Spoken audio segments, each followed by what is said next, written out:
দোয়া কিন্তু কবুল হয়। তবে হ্যাঁ, যদি আপনি ওই রকম ভাবে চাওয়ার মতো চাইতে পারেন। আল্লাহর কাছে চাওয়ার কিন্তু একটি নিয়ম আছে, ধরন আছে। কিভাবে চাইলে আল্লাহ দোয়া কবুল করবে সেটাই জানতে পারবো আজকের ভিডিও থেকে। তাই না টেনে সম্পূর্ণ ভিডিওটি দেখতে থাকুন।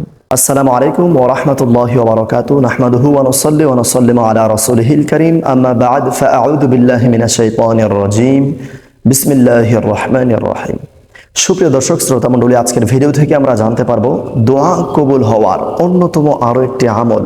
সবার প্রথমে আমরা জেনে নেব দোয়া আমরা কখন করি। দোয়া কিন্তু আমরা যে কোনো আমলের পর করি, হয়তোবা ফরজ নামাজের পর, অথবা কোনো নফল নামাজের পর, অথবা যে কোনো দোয়া দরুদ ইস্তেগফার এরপরেই কিন্তু আমরা মোনাজাত করি।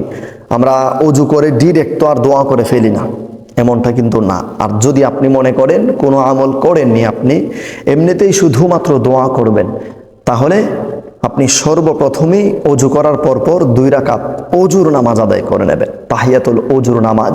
যদি এই নামাজের নিয়ম না জানে থাকেন, তাহলে আমাদের এই ভিডিওর ডেসক্রিপশন বক্সে ভিডিওর লিংক দেওয়া থাকবে, দেখে শিখে নেবেন ইনশাআল্লাহ। সবার প্রথমেই 2 রাকাত তাহিয়াতুল ওযুর নামাজ আদায় করে নেবেন। এরপর 100 বার দুরুদ শরীফ, আপনি যেই দুরুদ শরীফ পারেন সেই দুরুদ শরীফই পড়ে নেবেন। আর যদি এই 100 বার পড়তে যদি আপনার কষ্ট হয়ে যায়, তাহলে ফাতিহা শরীফ পড়বেন। ফাতিহা শরীফ কি? সেটি হচ্ছে ওযু করে, উত্তম রূপে ওযু করে 2 রাকাত তাহিয়াতুল ওযুর নামাজ আদায় করার পর সর্বপ্রথম 3 বার দুরুদ শরীফ পাঠ করবেন। 3 বার দুরুদ শরীফ পাঠ করেই আউযু বিল্লাহি মিনাশ শাইতানির রাজিম, বিসমিল্লাহির রহমানির রহিম। এরপর সূরা ফাতিহা, সূরা ফাতিহা 3 বার, বিসমিল্লাহ সহ 3 বার। যেমন বিসমিল্লাহির রহমানির রহিম, আলহামদুলিল্লাহি রাব্বিল আলামিন, আর রহমানির রহিম, মালিকি ইয়াউমিদ্দিন। এইভাবে 3 বার বিসমিল্লাহ সাথে পড়ে, বিসমিল্লাহ সহ 3 বার সূরা ফাতিহা।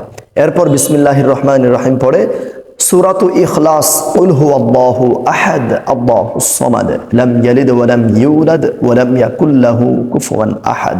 এই সূরাটি 10 বার পাঠ করবেন ইনশাআল্লাহ। 10 বার পাঠ করার পর বিসমিল্লাহির রহমানির রহিম পড়ে দুরুদ শরীফ পাঠ করবেন 11 বার, যে কোনো দুরুদ শরীফ। আল্লাহুম্মা সাল্লি আলা সাইয়্যিদিনা মুহাম্মাদি ওয়া আলা আলি সাইয়্যিদিনা মুহাম্মাদি ওয়া বারিক ওয়া সাল্লিম, অথবা আল্লাহুম্মা সাল্লি আলা সাইয়্যিদিনা মুহাম্মাদি ওয়াসিলাতি ইলাইকা ওয়া আলিহি ওয়া সাল্লিম, অথবা যে কোনো দুরুদ শরীফ পড়ে নিলেই হবে। তাহলে সূরা ফাতিহা বিসমিল্লাহ সহ 3 বার, সূরাতুল ইখলাস 10 বার এবং দুরুদ শরীফ 11 বার পাঠ করার পর আপনি মোনাজাত ধরবেন। দুরুদ শরীফ 11 বার পাঠ করার পরই ডিরেক্ট মোনাজাত ধরবেন। মোনাজাতের মধ্যে সর্বপ্রথমে আপনি আল্লাহ রাব্বুল আলামিনের প্রশংসা করবেন, মানে আল্লাহর প্রশংসা। আপনি কার কাছে চাচ্ছেন, আপনি মোনাজাত ধরে আল্লাহকে বলবেন, আল্লাহ তোমার মতো দয়াবান, তোমার মতো মায়াবান, তোমার মতো শক্তিশালী পৃথিবীতে আর কেউ নেই।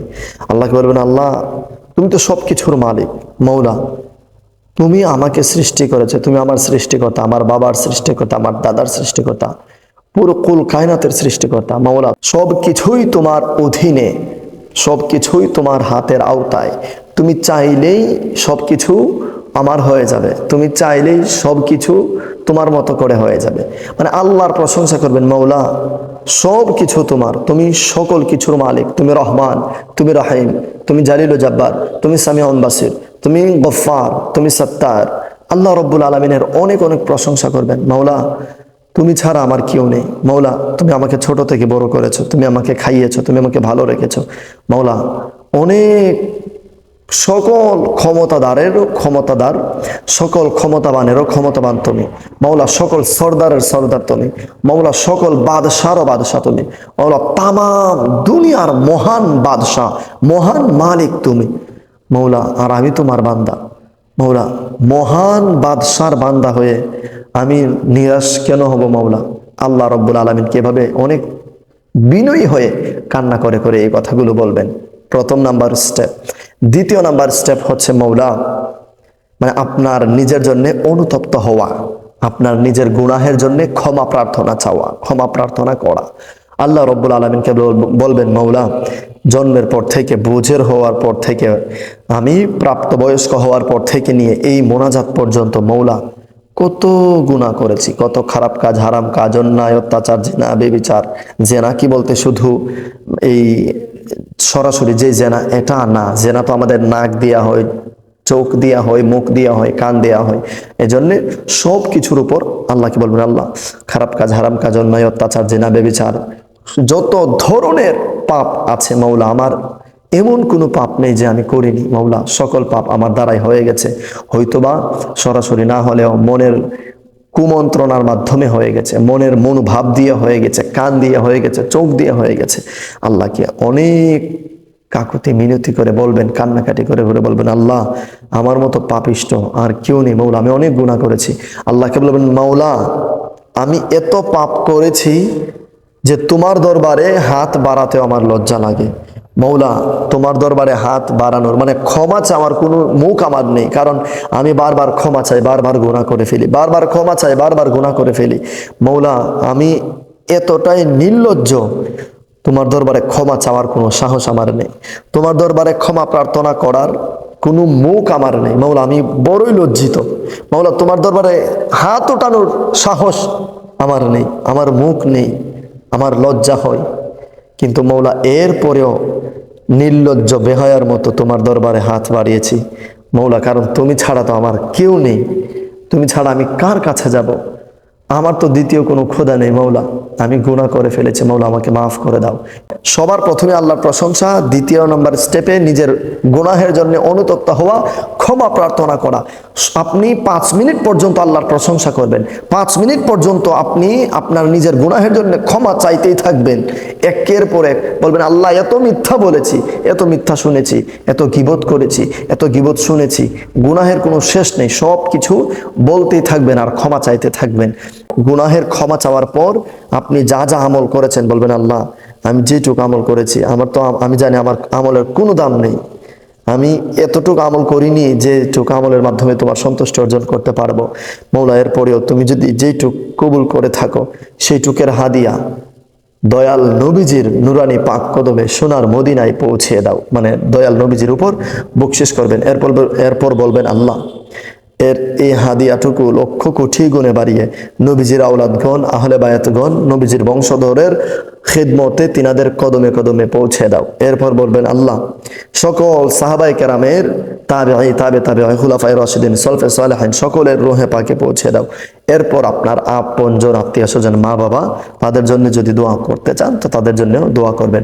3 নাম্বার স্টেপে গিয়ে আপনার দোয়া মানে আপনি যেই কারণে মূলত আল্লাহ রাব্বুল আলামিনের দরবারে যেই আশা রেখে মোনাজাতটি করেছেন, কিংবা কোন মোনাজাতটি আল্লাহর দরবারে আপনি কবুল করাতে চান, 3 নাম্বার স্টেপে আপনার মনের যেই আশাটি, যে মোনাজাত আপনি কবুল করাতে চান, সেই মোনাজাতটি আল্লাহ রাব্বুল আলামিনের দরবারে বলবেন। মৌলা আমার এই সমস্যা, মৌলা আমার ছেলে মেয়ের সমস্যা, মৌলা আমার পড়াশোনার সমস্যা, মৌলা আমার আর্থিক সমস্যা, মৌলা আমি ঋণ জিনে একদম জর্জরিত, মৌলা আমি অভাব অনটনে পড়ে আছি, মৌলা আমি পেরেশানিতে আছি, মৌলা আমি টেনশনে আছি, মৌলা আমি আর কোনো দিক খুঁজে পাচ্ছি না, মৌলা আমি এই বিপদে আছি, মৌলা এই মুসিবতে আছি, মৌলা আমার ছেলের চাকরি হচ্ছে না, মৌলা আমার ছেলের আকামা হচ্ছে না, মৌলা আমার হাজবেন্ডের আকামা হচ্ছে না, মৌলা আমি ভালো স্ত্রী পাচ্ছি না, মৌলা আমি ভালো স্বামী পাচ্ছি না, মৌলা আমার বিয়ে হচ্ছে না। আপনার যেই ফরিয়াদ সবগুলো 3 নাম্বার স্টেপে সব খুলে বলবেন, ইনশাআল্লাহুল কারীম অবশ্যই আল্লাহ রাব্বুল আলামিন আপনার প্রার্থনা কবুল করবেন। তবে 3 নাম্বার স্টেপ শুরু করার আগে আপনি যখন দয়াল নবীজির উপর এর সওয়াব পৌঁছাবেন, সাহাবায়ে কেরামের উপর পৌঁছাবেন, আপনার মা বাবার কদমে পৌঁছাবেন, তখন আপনার মা বাবার রুহানি একটা দোয়া আপনার কাছে চলে আসবে। এটা আপনার প্লাস পয়েন্ট। আপনি যখন নবীজির সোনার মদিনায় সওয়াব পৌঁছাবেন, এটা আপনার আরেকটি প্লাস পয়েন্ট, মানে দোয়া কবুল হওয়ার। আপনি যখন নবীজির সকল সাহাবায়ে কেরাম এবং এই নবীজির আওলাদ বংশধরের রুহে পাকে পৌঁছাবেন, এটি আরেকটি প্লাস পয়েন্ট, মানে দোয়া কবুল হবেই হবে ইনশাআল্লাহুল কারীম, অবশ্যই দোয়া কবুল হবে। আমি যেভাবে বলেছি আপনি ভরসা করুন, ইনশাআল্লাহুল কারীম অবশ্যই মৌলাই কারীম আপনার মোনাজাত ফরিয়াদ কবুল করবেন, যদি আমার বলে দেওয়া এই নিয়ম অনুযায়ী যদি আপনি দোয়া প্রার্থনা করতে পারেন ইনশাআল্লাহ। মোনাজাত শেষ করার পর আবারও 3 বার নবীজির উপর দুরূদ শরীফ পাঠ করে নেবেন। মনে রাখবেন, যে কোনো আমলের শুরুতে 3 বার দুরূদ শরীফ এবং মোনাজাত শেষ করার অর্থাৎ যে কোনো আমলের শেষে 3 বার দুরূদ শরীফ যদি পড়েন, সেই আমল কবুল হওয়া 99% সিউরিটি ইনশাআল্লাহ। সুপ্রিয় দর্শক শ্রোতা মণ্ডলী, আশা করছি আপনারা সকলে বুঝতে পেরেছেন আজকের এই ভিডিওটি সওয়াবের নিয়তে প্রচুর পরিমাণে শেয়ার করে সারা বিশ্বে ছড়িয়ে দিন, যাতে করে আপনার শেয়ারের মাধ্যমে অন্য ভাই বোনেরা দেখে শুনে শিখে আমল করতে পারে, আর এই আমলের সওয়াব আপনার মৃত্যুর পরেও যেন আপনার কবর পর্যন্ত পৌঁছে যায় সদকায়ে জারিয়া স্বরূপ। এজন্য আজকের ভিডিওটি প্রচুর পরিমাণে শেয়ার করে সারা বিশ্বে ছড়িয়ে দিন। আসসালামু আলাইকুম ওয়া রাহমাতুল্লাহি ওয়া বারাকাতুহু।